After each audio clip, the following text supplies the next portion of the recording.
Good morning, everybody. Today I wanted to talk about EchoFox and Dardoch. So there are some claims that not just among fans, but there are claims among teammates and there are claims among team managers and owners that Dardoch is a very difficult player to work with, and that I think that you can see from his kind of trading schedule last year, that would be the 2017 season, that there were people who didn't want to touch him, that there were people who, had the opportunity to pick up this superstar jungler and didn't want to touch it with a 10-foot pole, that are scared of his track record in different teams. And it reminds me a lot of the Doublelift situation, this idea that we have a very toxic person, and it's hard for him to handle, and that's a limiting factor on his success, that he can't work with teammates, etc.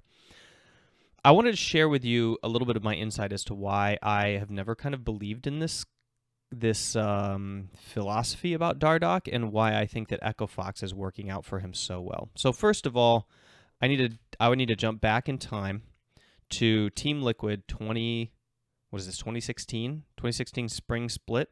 I had an opportunity to work for a week-long boot camp with Team Liquid, and this is the Loco Doco, Dardoch, Phoenix, Team Liquid going on here.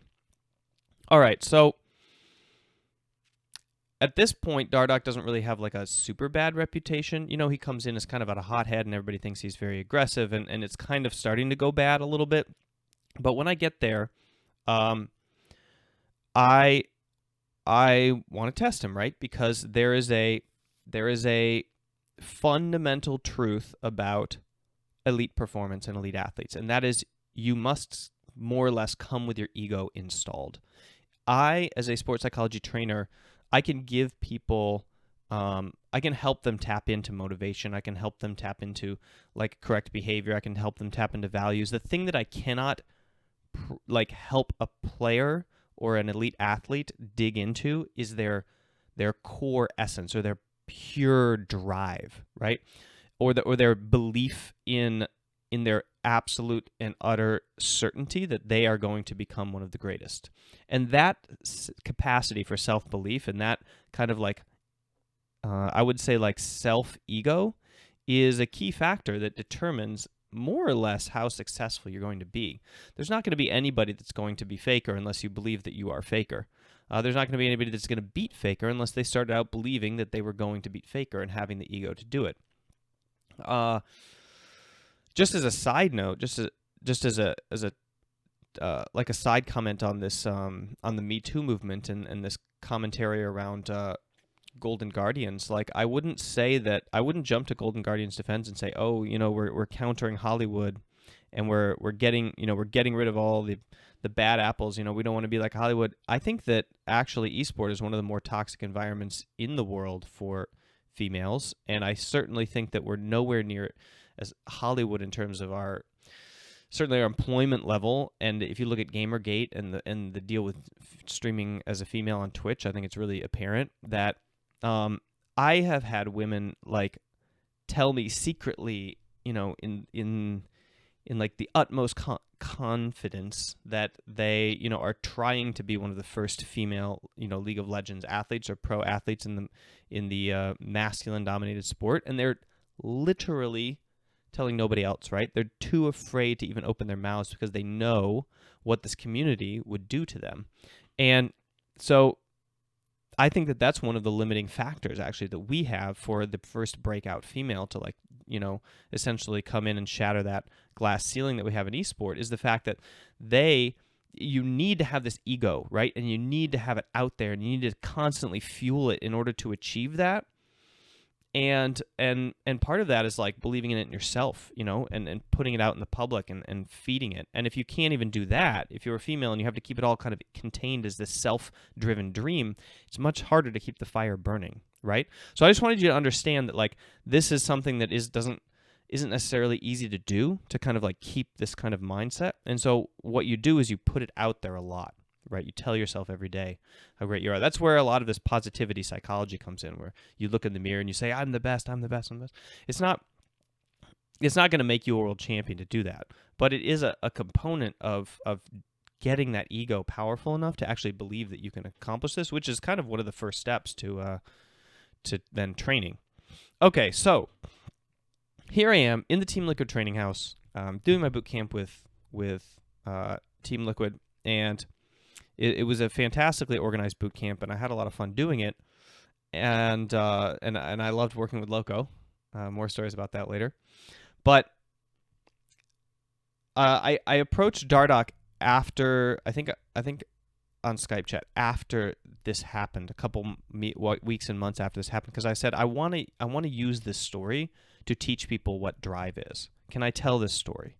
And he gave me permission to share it. And basically what happened was we got to the end of a game, and Dardoch had done a number of behaviors during the game that were not conducive to his team winning, right? And they were communication things that he said to his teammates that would not that essentially, in terms of like sports psychology, were the wrong thing to say, right? So I asked him why he said them. He said because I wanted to win, and so he felt like he needed to say these things to his teammates to try to win, whether short term or long term, whatever. So I said, all right, I want you to prove that to me. These are the correct things to say, okay? They aren't easy.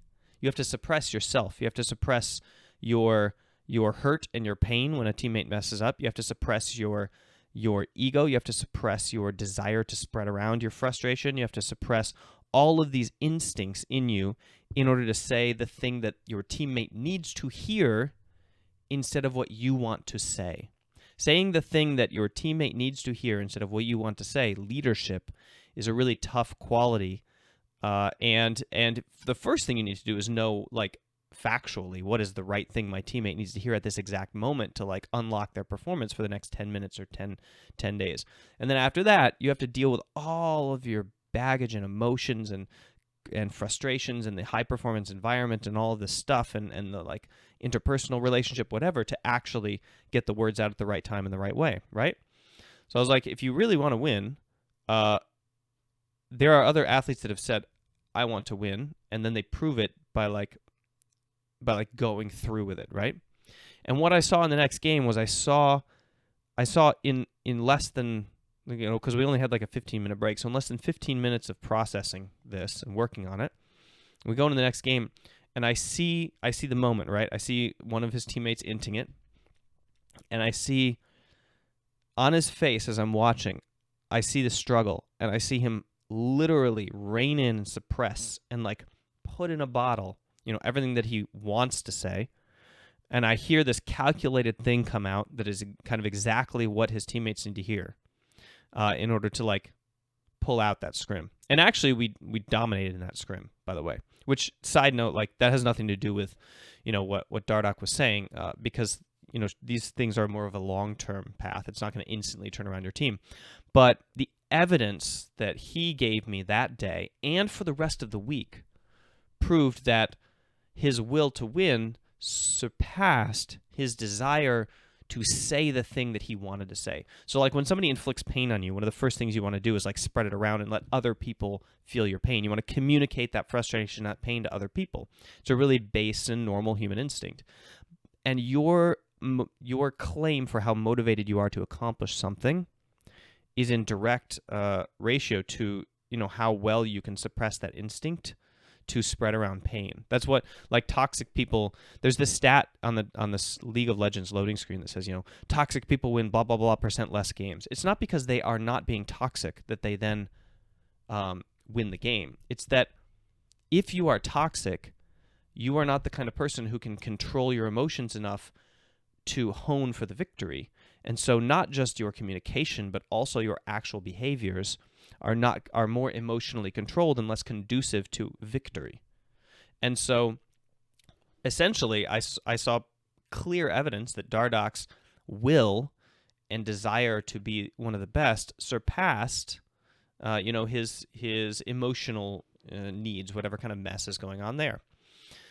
All right, so what is the reality? The reality is that Dardoch has never been on a team where there's a balance chart between the leadership of the team and Dardoch's force of will to, like, give him that advantage, to take over for his raw personality. And that's simply because, like, I mean, look around at the coaches in esport, right? You never see them on camera, really. You never see them talking. You never see them. They don't have this force of will and this personality. They don't have the ability to control teams. They don't have the ability to set culture. They don't have the ability to dominate with a philosophy of the game, an environment, and create a place where the team culture is so empowering and so strong that it overrides the players' like personalities and congeals them as a unit. Okay? Now, sometimes that happens. Sometimes it happens because you have a bunch of potatoes on a team and they have zero personality, and so they just kind of like end up with the personality of the coach.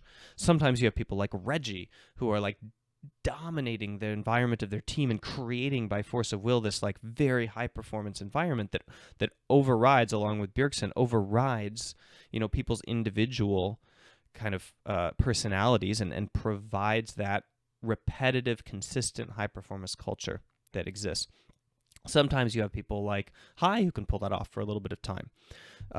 You have people like Afromu, right, who not necessarily like in terms of like explosive out there kind of pressure, but just kind of this quiet, you know, force of will that is exuding that can dominate the culture if he doesn't have aberrant elements like Doublelift running around, you know, kind of mucking things up. I think that one of the reasons for that trade is because it allowed Afromu to lead in the way that he needed and wanted to lead, that fit with his personality, right? And so I think that it's really clear to see that there's not a lot of, you know, people like Yamato Cannon who's going to have this like very dominant kind of coaching ideal running around in the League of Legends scene. And certainly there's nobody who is able to put a cap on Dardoch in terms of that until he got to EchoFox. Now, from the start, EchoFox, I was watching it very, very closely. And from the start, it had a very athletic culture. Like, it was clear they were saying, this is a sport, this is a team of athletes.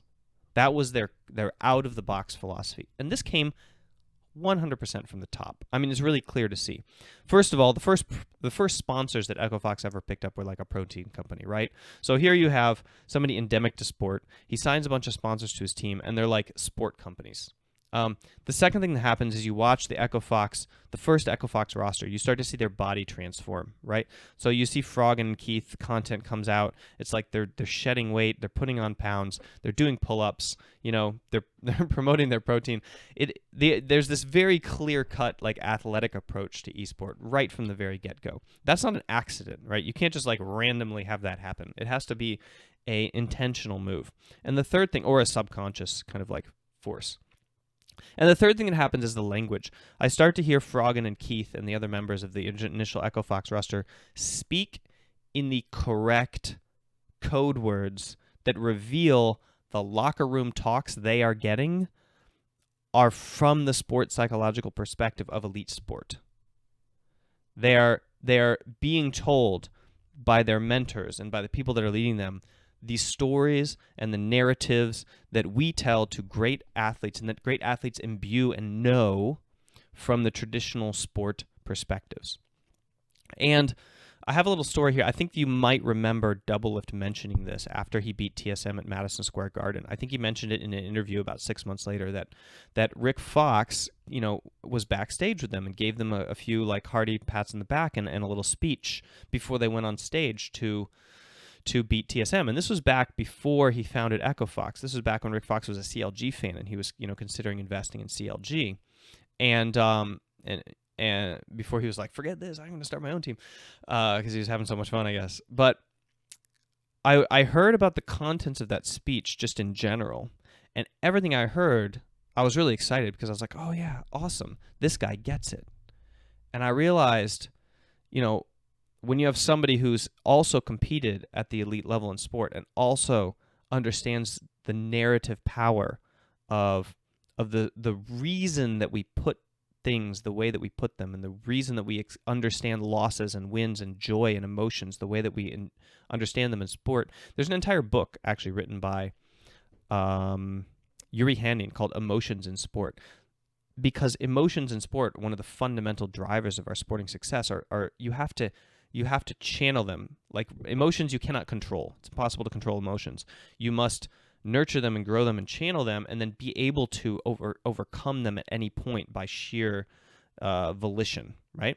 So the way that we do elite sport is all about the generation of emotions at the correct time in the correct way, for the correct reasons, by handling our losses in a certain way, our victories in a certain way, our motivation in a certain way, our discipline in a certain way. And all of those kind of ideals came to a head in that talk with Rick Fox, where he explained, the joy, that one of the ways of getting around choking essentially on the big stage is to focus on the joy of the game. You have to be playing for the joy of the game. And really understanding, like, that's something that we'd been working on at TSM at the micro level, right? Because you can say that and it's all nice, and you go out there and you're like, I'm not having very much fun getting stomped by Dyrus, And instead I went the other way around, like Darshan stomped Dyrus. I'm actually not sure how the laning phases went in those games. But anyway, he won. So that's all that matters. But we were working at the micro level throughout the whole 2016 summer season with TSM. These like the idea of expansive and practical joy in our process of improvement and in our dominance over the other teams. I remember one of the first losses of TSM 2016 summer was against EchoFox, actually, in the first game of the best of 3. And we went into the back, and I said, listen, you guys, you let them walk all over you. You played with fear. You played with this idea that, like, we want to not lose more than we want to win. And the result was you gave them too much ground. You gave them too much priority. You assumed for them to be better than they were, and you weren't playing with the joy of, like, crushing your opponents and grinding them into the ground and showing them that they have not an inch, that you will not give them an inch, that you want to make them feel despair on the difference of, like, the amount of training that you've put in. And they went out the next game and they, like, showed them what despair looked like. And they had a lot of fun doing it, right? And it felt a lot more fun than the, like, tentative kind of like, we don't want to lose this game. What's going on? Let's do it carefully and make sure it looks really clean and good. Like, they just played purely and rawly by instinct and really pushed themselves to, like, not let EchoFox have a single inch of ground against them. And that was radiated in their faces as a kind of joy, right? And this is what EchoFox, the organization, has, because Rick Fox has it too. And you see this in interviews with him, and you see this, in stories about what he tells athletes behind the scenes, and you see it in the language of his players. It comes out in their interviews because they use the right terminology. I remember how proud I was when I started hearing I started hearing descriptions of events in game in the language that I had been choosing to, like, condition the team in, to, like, create as the narrative of the team. And I started hearing it come out in interviews with the players after the games, when they would face hardship, or when they would face victory, or when they would face the problems that they had in the game. And I was like, yes, it's working. And I hear the same kind of things coming out of EchoFox athletes in previous iterations. I haven't listened to this roster a lot, but all the way up to now. And so the secret sauce that EchoFox has that is going to allow Dardoch to finally play the game is that they have a team culture. They have a leadership graph that exceeds the personality force that Dardoch brings to the table. Right? They have something that can actually give him structure and can say, all of that energy and ego and force of will, direct it here, and you will win. And Rick Fox and his team have the authority and the environment to create that, because they focus on leadership, I believe, and they focus on creating an athletic culture. So that is why I believe that Dardoch was never really a problem. That it was more the ecosystem, the youth of the young of the ecosystem, and the fact that he was young and didn't have his own kind of leadership knowledge and experience built up yet. So he couldn't, he didn't have the tools kit essentially to, like, make use of his raw energy, I would say. And but then he found this team which is not afraid of tackling him, and is not afraid of trying to lead him, and is not afraid of creating this kind of really athletic leadership-based culture. And to give the institution the power to say, like, this is the philosophy of the game, and we'll take your philosophy too, and you should lead it, but we're going to do it in a sporting way. Like, I don't think that they're dominating the roster and saying, like, we're going to play this kind of League of Legends, and you don't say that, and you don't say that. Like, that's not leadership. What I'm saying is sport leadership, servant leadership, where you enable your athletes to step forward into the void of leadership that is there and to fill in the holes, but you do it by serving them, by giving them what they need to succeed. So yeah, that's my thoughts about Dardoch. I'm really excited to see if he does flourish. I'm really excited to see if my theory is correct, and I'm really excited that everything that I believed about EchoFox is true. I always thought that they were a long-term, correctly oriented org in terms of where they were going, and I think they're going to be as dominant in the North American LCS landscape as TSM has been historically. I think they have the opportunity to rival that in a way that I feel like Cloud9 and CLG kind of fall short because they win, but they don't dominate, right?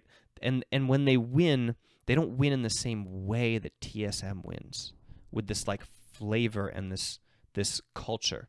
And I think that okay, CLG kind of has that, right? They have that super faith sauce now, and they have their own way of winning, and they have their own way of doing it, and that's kind of cool. But I've been waiting for, I've been waiting for that like LA Lakers version to counter the Chicago Bulls. I've been waiting for that other team that is just going to come and say like, we want to win in the same way and dominate in the same way as this historic franchise, basically. Okay, those are my thoughts, and now I have to run and jump on a train and get to Berlin. And fantastic weekend coming that just happened. Really exciting stuff to talk about. I'm going to review some VODs. I'm going to this week we have 3 things that happen on my channel. In case you're not paying attention, we have incredibly in-depth, really complex, high-level analysis VOD reviews, which talk about sports psychology, strategy, and analysis. So if you want to know about like high-level macro movements and the team communication and leadership to make that happen, pay attention to those. We have the Ask Weldon show, which is basically a 30-minute show where you just ask questions and I answer them, and you submit the questions through Twitter or through the Anchor app, which you can see kind of on any of the Ask Weldon shows. There's instructions for that, and then they pop up on the show. Or we now have this new piece of content coming where I'm going to interview pro players and high performers from both League of Legends and other realms, I would say, and unpack their high performance and psychological kind of framework that they use to achieve that. So make sure that if you want to watch these live, if you want to partake in the Twitch chat, which I'm about to hop into Twitch chat after I stop recording this and chat with them for a bit, then you come to twitch.tv/mindgamesweldon. And if you want to watch the videos, after they're recorded and maybe edited a little, or just the ones that I put up for YouTube, then of course that's, I think, youtube.com/c/mindgamesgg or whatever, however they do the channel thing. Anyway, you can find it if you search Mind Games Weldon on YouTube, or you go to my website, mindgamesgg.gg, right there on the front page. There's a link to the YouTube channel, and make sure to check that out. Thanks for watching the video.